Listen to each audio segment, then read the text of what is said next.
Hello, everyone, and welcome to the Sacral Circle, where we are healing sexual trauma collectively and lovingly.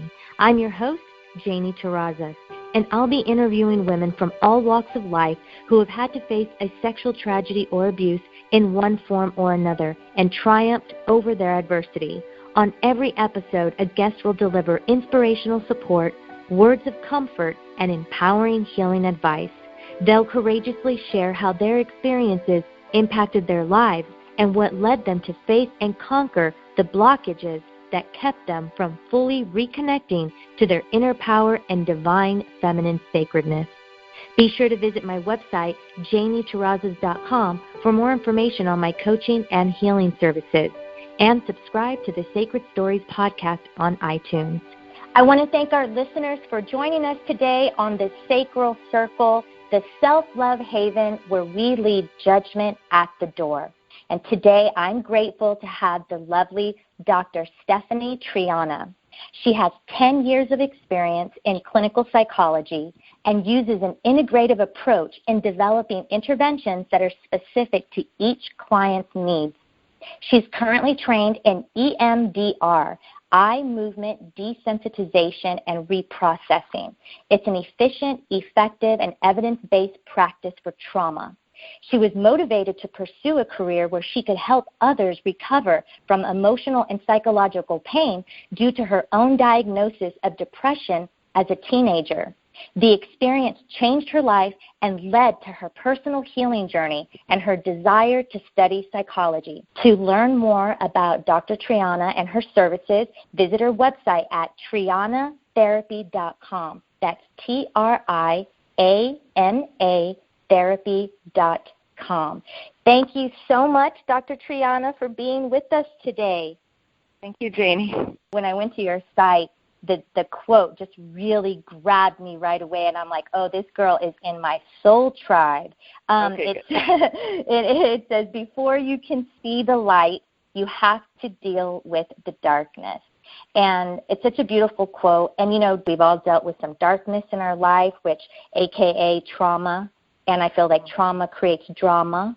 And so you personally, as we said in the bio here, you've dealt with depression, and it's really beautiful because obviously you can't really have a breakthrough until you have a breakdown.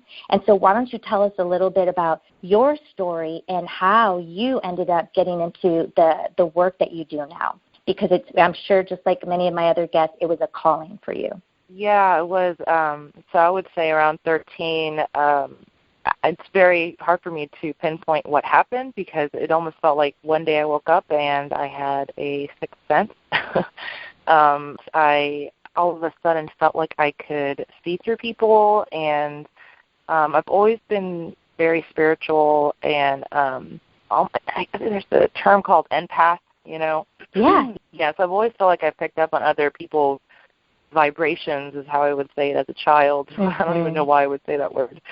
No, that's a perfect word. Oh, so even at your young age, you knew to use that word, you're saying?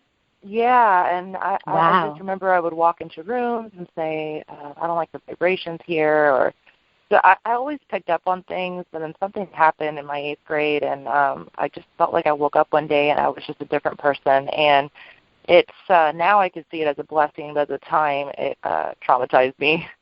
Because I couldn't understand it, and I couldn't really understand why all of a sudden I was seeing my friends as different, and I just felt really detached from my peers, and it's kind of hard to articulate, but I was just kind of picking up on energy, and I started seeing things a little bit deeper, and sure. I had a little bit more insight into what being a human was, but I mean, I was around other kids who were still ignorant, and not ignorant as in stupid, but just not sleeping, knowing. Asleep. Yeah, it's kind of like I can really relate to what you're saying too. Now, this happened to you in 8th grade. This didn't happen to me till just a few years ago. So, and it sounds like I call it having X-ray vision into people's electromagnetic biofield, which the beautiful word I like to use for that's sort of the technical scientific word, but it's your soul song. and we each have this song that's like buzzing from us. And, you know, that's sort of like our life story, and all of our experiences, our dreams, our ideas are buzzing in this like bubble around us. And and people can understand, even if they're not an empath and don't have these intuitive gifts that are already like sort of igniting, people can feel when you're around, let's say a Debbie Downer, or somebody who's just like, when you're around somebody, maybe they have a very inspirational spirit, and you just leave them feeling like inspired. Yeah, you just leave feeling good, and other people make you feel yucky. And so you were able to sort of feel that, and you had that ability to have that transparent vision. Right. So obviously, as a therapist, that is so beneficial, at least for me personally in coaching and stuff, right? It's like you can see into the intricacies of a person much more quickly, so therefore you get to the root of the problem and understand their symptoms better. But let's get back to your childhood and you dealing with this. How did you start, at what point did you start making sense of this? So I was kind of, my parents, my family's Hispanic, Cuban heritage, and so it was, it's kind of stigmatized, mental health and, or illness. And so I don't think my parents they knew I was probably depressed, but no one could really help me understand what I was experiencing. And I was suicidal, and luckily to my beliefs, I didn't believe in killing myself, but I really wanted to. I was in a lot of pain, and I couldn't understand what was happening. And so I think around my late teens, I want to say around 17, I saw, maybe 16, I started seeing some therapists, and that's when I realized that I wanted to get into the field because I couldn't find a therapist that I could connect with. And I like that word. Yeah. Connect, because you have to connect with them. There'll just be something within you where you just feel a level of comfort, and that's when you know you're connecting with somebody and that's the right person for you.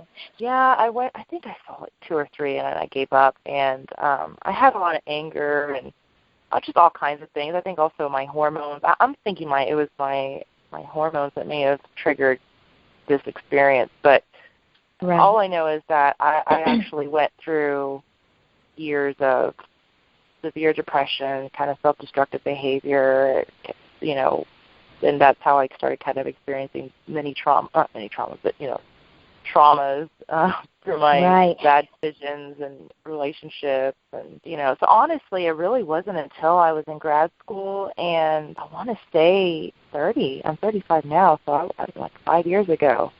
I started finding myself. Yeah, I didn't really start finding myself till about 38, actually. I'm 42 now. I understand that. You mentioned self-destructive, and I know there might be people that are listening right now that have dealt with some type of self-destructiveness. In what way, if you feel comfortable, like what were you doing that you felt was self-destructive, that even now as you meet with clients and stuff, you can totally relate to them? Self-destructive in the sense that I was hurting myself, but I was really trying to self-medicate. Drugs, alcohol, just really those 2 things. I really just wanted anything that would make me feel better. Luckily, I only experimented with really extreme drugs for like a few months when I was 17 to 18, but then after that, alcohol was really my drug of choice. So I would just drink so much, and every day I was getting drunk. Somehow I was still able to, it's almost like I needed it to get through all my education and academics, because that was really stressful and intense as well. It just, I had this calling, like you were saying, to become a psychologist, to help people. My parents really wanted me to be a doctor, so that's why I went this direction. But I hated academia. It was really stressful for me, and so I was lost. And so I just drank a lot and got involved with the wrong people, and people that would who were just as broken. But I think I never tried to hurt others. I would just hurt myself, but then I was around others who would act out on their hurt. Yeah. And so did you ever have to deal with any type of physical abuse of any kind during those like destructive years, self-destructive years? Because I know you mentioned that you were also getting involved in relationships, and I know whenever we're in that state, we do end up attracting some people that are sort of like you said before, vibing, right, the same vibes. And so depending on how much pain you have within you is what you'll sort of like gravitate towards. So did you ever find yourself in any sticky situations during those years because of that? Yes. I would say my first real boyfriend, the man I wasn't really to, was actually a decent guy. But then right after him, I just dated one abusive guy after another. And there was one in particular that I called him the Antichrist. Yeah. Oh my God, it's so funny that you say that because I don't call him that anymore. But I had a couple of abusive relationships, but really one that was like really bad, and I called him that for the longest time. I would call him like the devil. So you say Antichrist. It's like I feel like some of us just have to. I don't know, for whatever reason, we experience that one bad seed. I can now look back and give thanks for that whole entire scenario because now I when I sit with women who have dealt with those situations and that type of pain or trauma, I can truly empathize. As an empath, we can feel people, but when we've actually lived it, it's like we feel it even more. Right. So getting back to your Antichrist guy. It's crazy because, I was 19, he was 29. I knew that he was trouble. He would give us, so when I met him when I was 17, and you think about it, he was 27. My friends were 16, 15, so obviously he was abusing minors. So I knew that he was trouble. He would give us sell us drugs. He was having sex with us at a young age. And so for a long time, I was assertive. But he manipulated me. He kind of knew how to get to me. I was severely depressed, one of probably my most severe episodes, because I was, breaking up with my first, love. And he was physically, I guess now that I think about it, sexually in some ways, just very aggressive, always, wanting to have sex. I would catch him trying to record us, and he's just dumb. It was all about him. It was all about him, and very verbally abusive, physically abusive, sexually abusive. Yes. There was, how would I say it? Even though he could see that he was hurting me, it was almost as if he fed off that. Yeah, for sure. I understand what you mean. Yes, like the domination. Yeah. And he was violent. He was actually even on the news a few years ago for trying to attack his girlfriend at the time. I don't know. He was on the news for his violent behavior. And at the time, my friend, I'm not friends with anymore, another toxic person, was talking to him, and I said, hey, you need to do something about this and report him to the police. But he's still a dysfunctional. Right. How long did that relationship last? We were together a year, but I had known him for probably 2 or 3. And then I finally had to cut it off. And honestly, the only way I was able to get away from me is by telling him I thought he was the Antichrist, and something about that really clicked with him, and he left me alone after that, but he would not leave me alone. Wow. I know that usually happens like when you first try to break it off from these types of people. They are pretty relentless. And my own self, when I finally did get away from him, and there was so much threat in like what he was going to do to me, to my family. He had actually had done some damage on my car, and so I had to move and put my bills and things like on under other people's names, just because I was really trying to. I didn't want him to have any way of being able to find my address, I guess. So and then eventually they leave you alone, but they move on to somebody else sometimes, So in your case, it's really interesting that those words hit him in such a way that caused him to truly just leave you alone once and for all. How long later did you have to carry all of that pain and that trauma that you went through with him? Did you speak to anybody about it immediately, or did it take a while before you got to that point? I actually dated a guy afterwards and told him about it, and this guy, he was dysfunctional as well, but not as violent towards me, but he was violent. Yes. And so, I mean, he had gotten physical with me a couple of times, but not when he was drinking, but not severely. I could tell like he actually cared about me, but he actually somehow, it's crazy. The world is such a small place. But somehow I think his brother was working for him, helping him do housework, because this guy like ran his own business, and he threatened him to like leave me alone. And I do remember he called me at some point and apologized, and so I felt like there was some closure. Like he helped me have some closure with that. But obviously, the visual effect stayed with me because I still had really dysfunctional behaviors with men. And just didn't trust men, very reactive, and then also when you throw in alcohol, just that's what I mean by self-destructive. My emotions would come out when I had been drinking, and I would act out, and and then obviously that would push good guys away, or or really I could drive certain individuals who are not as mature to act out towards me, and that it was perpetual. I would say like it wasn't until I met my husband that I started calming. Honestly, I've tried seeing therapists through the years. I just have not been able to find one that I truly connect with.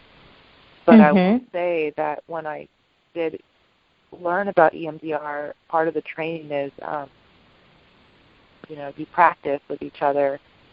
And just that little time of practice, and then I was like, whoa. And we got to witness the trainer do it in like a 1 hour span with someone. And it was almost like, I didn't believe it at first. I was like, this is something, what's going on here? Like this girl had this horrific trauma, and then all of a sudden an hour later she's like, oh, I'm fine now. It's crazy. Obviously he's advanced, but so I was like, okay, this is really amazing. And so I've been using it for about a year, and I think just seeing how effective it is, I did go see an EMDR therapist. I was able to gain some insight, but again, that connection wasn't really all there. So I'm sure I still have healing of myself to do.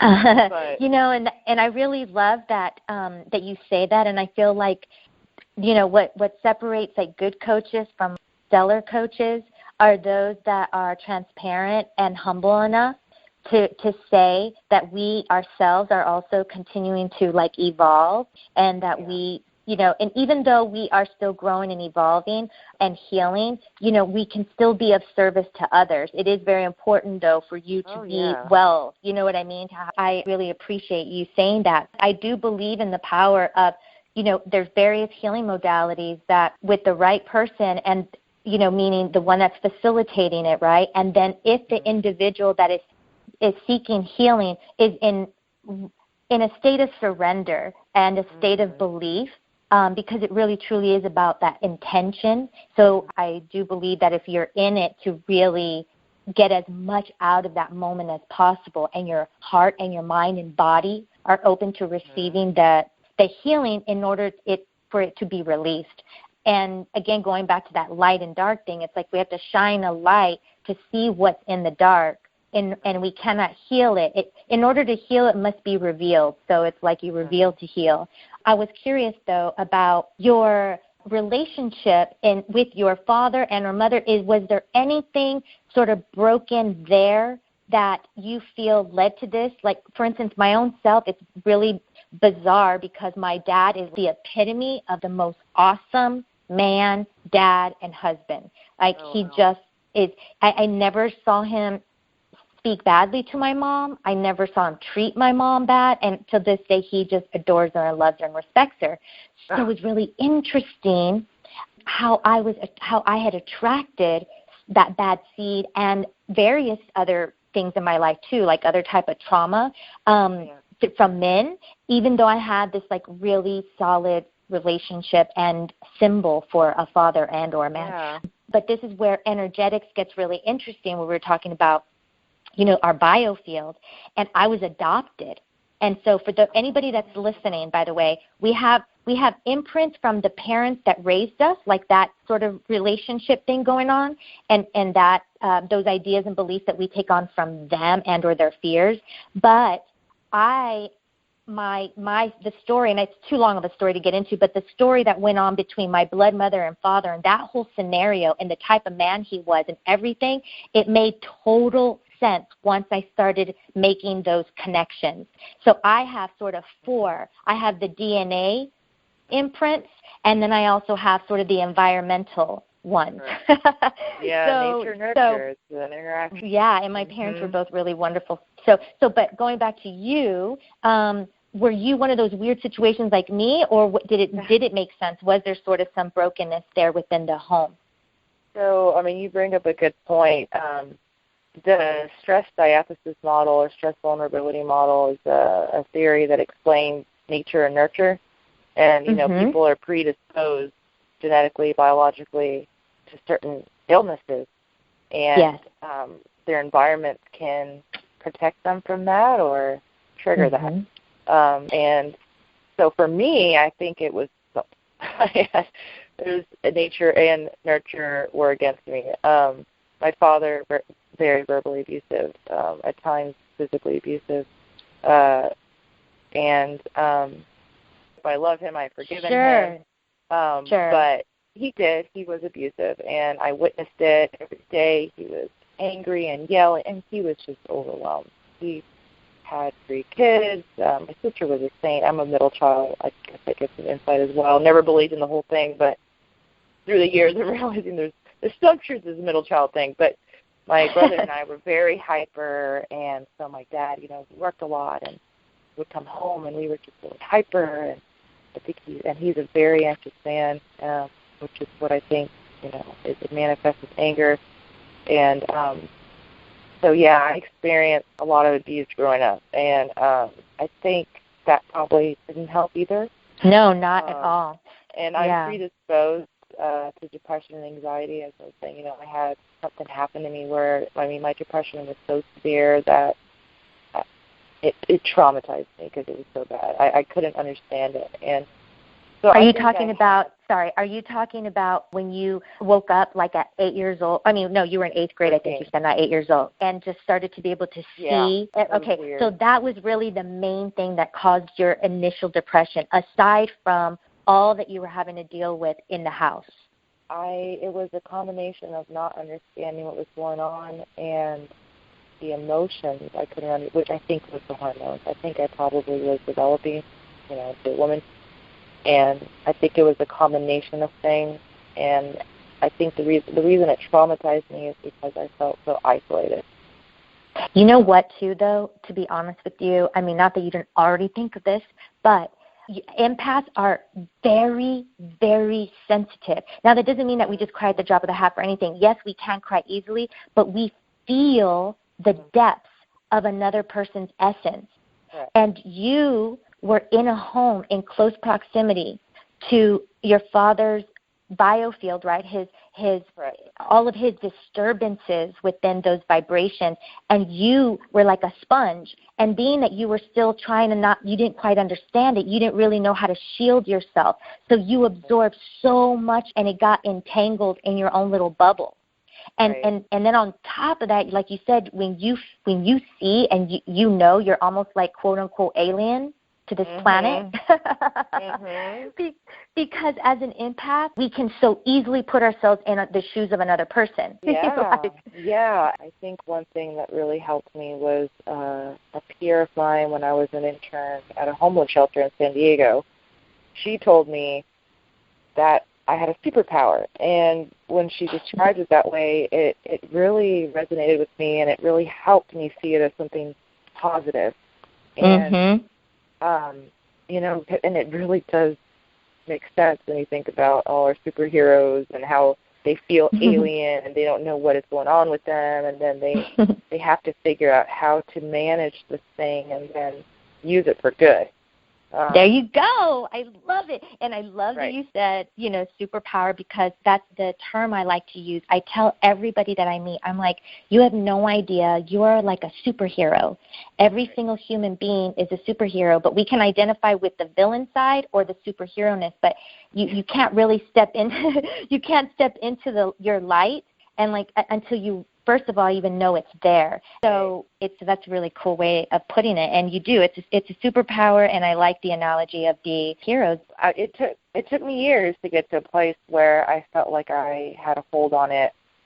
You know, earlier when I say I'm sure I have some healing to do, it's the deeper stuff that I'm sure that EMDR can target. And the reason I'm so passionate about EMDR is because it doesn't just target the thought, it also targets the emotions and the sensations that get stuck.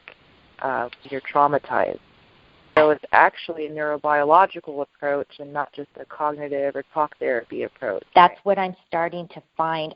That trauma impacted you mentally, emotionally, physically, and spiritually. You can't just work on one facet of it and think that you're going to be able to clear all of it. You'll get to some of it. You'll scratch the surface, but in order to get to the nitty-gritty and truly heal it, and when I say heal it, like transmute it, right? Like sort of go through that transmutation of pain into a deeper understanding of it and an allowance to feel all that you need to feel, because sometimes, especially depending on your age, right, sometimes we get to a place of not really allowing ourselves to feel all of what we needed to feel. And so sometimes that's why you, in sessions, I mean, I'm sure even for you, where you do feel sense of like tears, like overwhelming tears will just want to come out. And it's beautiful because that is cathartic. There's like detoxifying the trauma through the water. Yeah. Yes, you have to. It's a detoxing, totally. So tell people a little bit more about, what else could you tell them about it's EMDR, correct? Right, yeah. So, I mean, I've been working with trauma. I think what really drove me to my niche of trauma is working with people who have serious mental illness. And after working with as many as I did through the years, I was realizing 90% of them have trauma of some sort. And trauma does not equate PTSD. It's something that has affected your self-worth, your sense of well-being. You know, you just feel like, the core of you has been hurt. So it's not just, people hear trauma and they think, oh, something major, but it doesn't always have to be major. It can be something that's really affected you personally. So with EMDR, you're using eye movement or bilateral stimulation, which can be a back and forth stimulation, either tapping on the person's knees left and right, back and forth, or audio back and forth, or you can hold these like vibrating tablets in your hands that vibrate back and forth. There's something about this back and forth movement that targets the adaptive information processing system in the brain to turn on. And what that means is that information, when you're traumatized, information is stuck in the nervous system. And also so when I say nervous system, it's your cognition, your emotions, and your body. So EMDR turns on the adaptive information processing system, forcing the brain, not you consciously, but the brain itself, to start processing this trauma material in a way that is adaptive, incorporating other memories, information that will help it get unstuck. Yeah, it's like a virus because our brains are like the nervous system is like a computer system, pretty much, isn't it? It can be, yeah. Yeah. Yeah, it's like the hardware, and then the subconscious is like the operating system. There you go. We can look at the trauma as like a virus within the computer, and so it needs to strategically be removed in order for it to flow and function better. Yeah. It's in the background. You don't see it. But it's affecting you. And so what EMDR does, it helps you process the material not just cognitively but emotionally and somatically. And once it clears, it actually does not come back. And people have this misconception that you're going to forget the memory, and sometimes don't want to forget the memories, or people don't want to lose certain aspects of their history, and you don't. And it's not that you forget the memory or you're erasing a part of who you are, you're just erasing the disturbance and allowing yourself to see it in a different perspective that is healthier and more holistic. That is so radical. I love it. I love it too. And yeah, it's almost like you're assisting people. I call it reframing, right? So it's like, how can you reframe pain? And yes, like there's the emotional part of it, but how can you look at the entire thing objectively so that you can right? Like put ease, replace ease with the dis-ease of what happened. Because, right, when your body's not at ease, it's dis-ease and it's disease. You know what I mean? So the trauma does create like a sense of there's not an ease within you. If you're like have angst mentally or emotionally, you can rest assured at some point, depending on how long it lives within those mental, emotional bodies, at some point it'll impact the physical body. Speaking of that, have you noticed, have you ever had any clients who did have some type of physical ailment, but then when they went through this process with you for other trauma, like emotional stuff, that then all of a sudden the physical body also got better? I haven't had anyone come in with like actual physical complaint related to the trauma, but I have had individuals start experiencing physical pain arise during the processing and then clear. Awesome. So, yeah. I can that's give very an cool. example.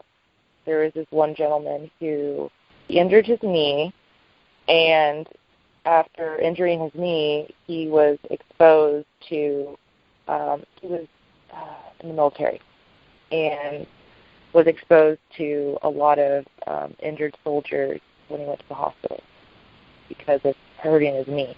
And he had hurt his knee just exercising. And so he felt this disconnect, like I shouldn't be here, I should be helping them, and that really traumatized him, not just what he witnessed, but he felt so helpless and guilt and shame.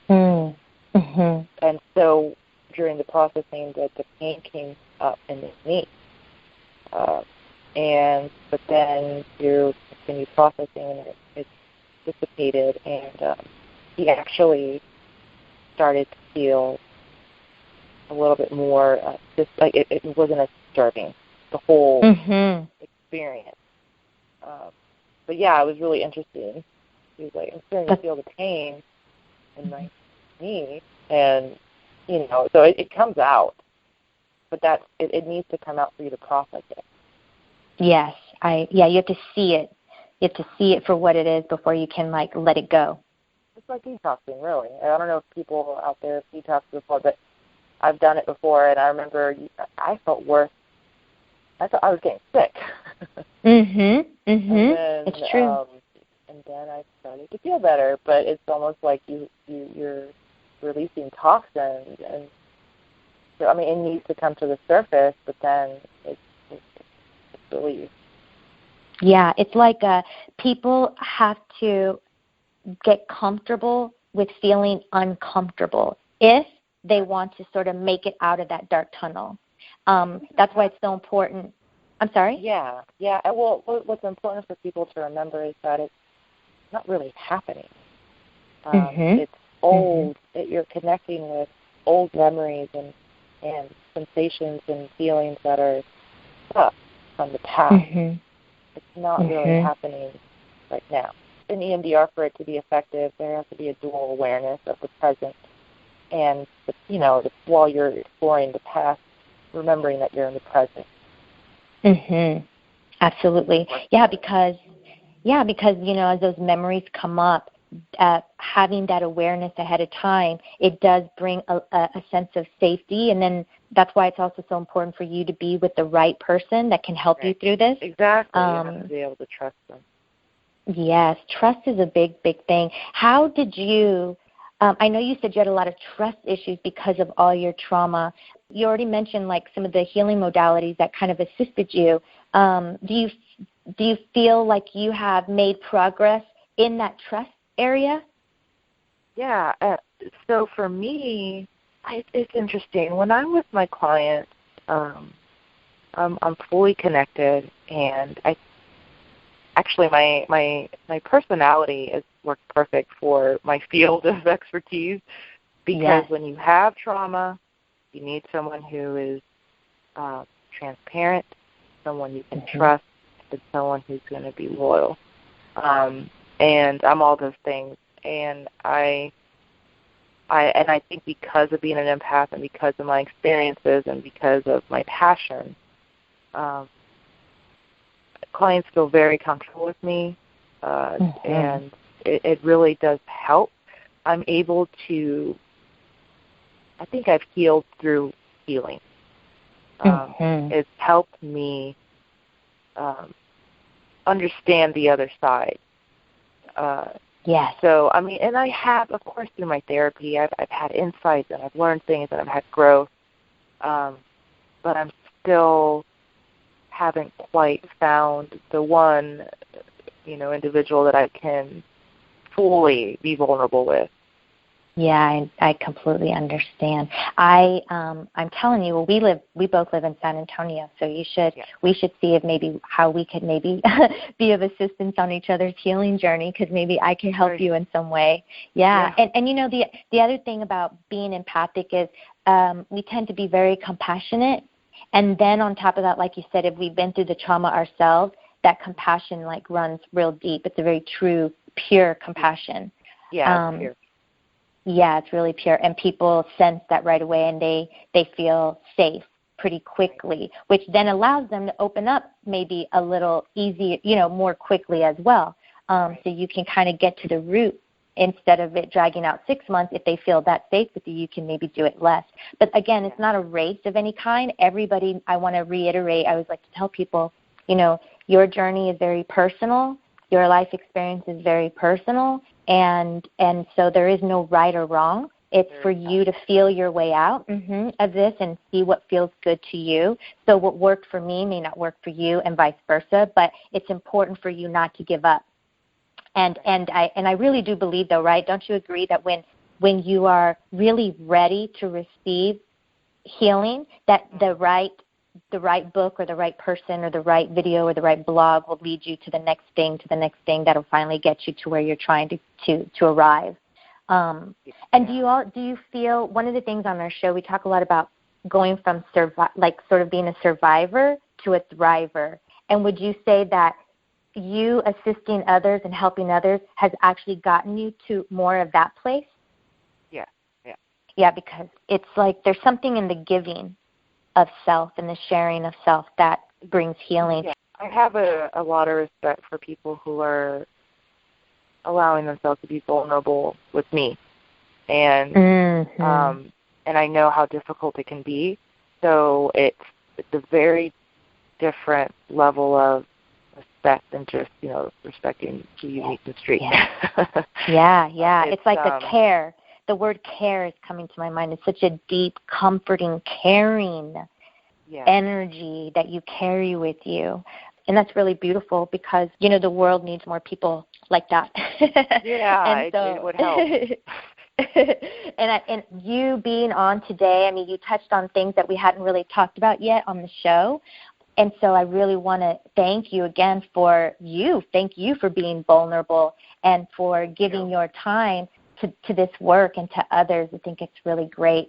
I also want to say thank you for being a part of our sisterhood here at the Sacral Circle. It's been such a pleasure speaking with you, and I look forward to getting together and meeting in person one day. Yes, thank you. I want to remind people how they can find you. Again, it's trianatherapy.com, Triana therapy.com. Is there any other information that you would like to share, or is there anything that you would like to leave our audience with? Something that I've put on my business cards, and it's kind of become my quote is, healing begins with you, but you don't have to do it alone. That's true. And that's what this, sisterhood right now is so important. I know a lot of people are seeing more and more of that rise, especially kind of because of what's going on, in society and culturally, politically, and all this stuff. But aside from that, there's a deeper awareness that's resonating in people's hearts right now, and that is that the world needs more love. And in order for that to happen, we really have to love our own self. And self-nurturing goes hand in hand with self-love. And I always like to encourage people to learn to love yourself, because people will love you as well as you love you. and that's why it's so important. It's very important, very hard to do if you don't know how to do it. And I think one thing I really try to teach my clients is, how would you talk to someone you care about, and try to use that same kind of, support and verbiage that you would use with them. Use that on yourself. Pay attention to how you're talking to yourself. Yes, and how you're feeling. We have to learn how to become our best friends. And some of the things that we say to our own self, we would never say to our best friend. No, never. And ever. And there's all these videos that have been popping up, right, where it's like there's one where women are basically with each other. They're with their best friends, but they've written stuff that they say about themselves, and they give the piece of paper to their friend, and they have to say it to them. And wow. Yeah, it's really powerful. Yeah, so all us women need to join forces. We need to be there for each other. That's what you're doing, Dr. Triana, and thank you so much for that. Thank you. I wish you continued success and many blessings on the work that you have ahead of you. I appreciate it. Thank you, and as well for you. I appreciate you reaching out to me. Oh, for sure. And thank you to our beautiful listeners for tuning in. Be sure to subscribe to the Sacred Stories podcast on iTunes, where you'll find other impactful, inspiring shows. Connect with me via our social media pages. You'll find us at the Sacral Circle. Your shares and likes are greatly appreciated because they help spread the love. If you have any questions about my coaching and healing services, visit my website at janieterrazas.com. As we say goodbye, always remember, know your worth, and continue to love and value yourself wholeheartedly. Peace be with you.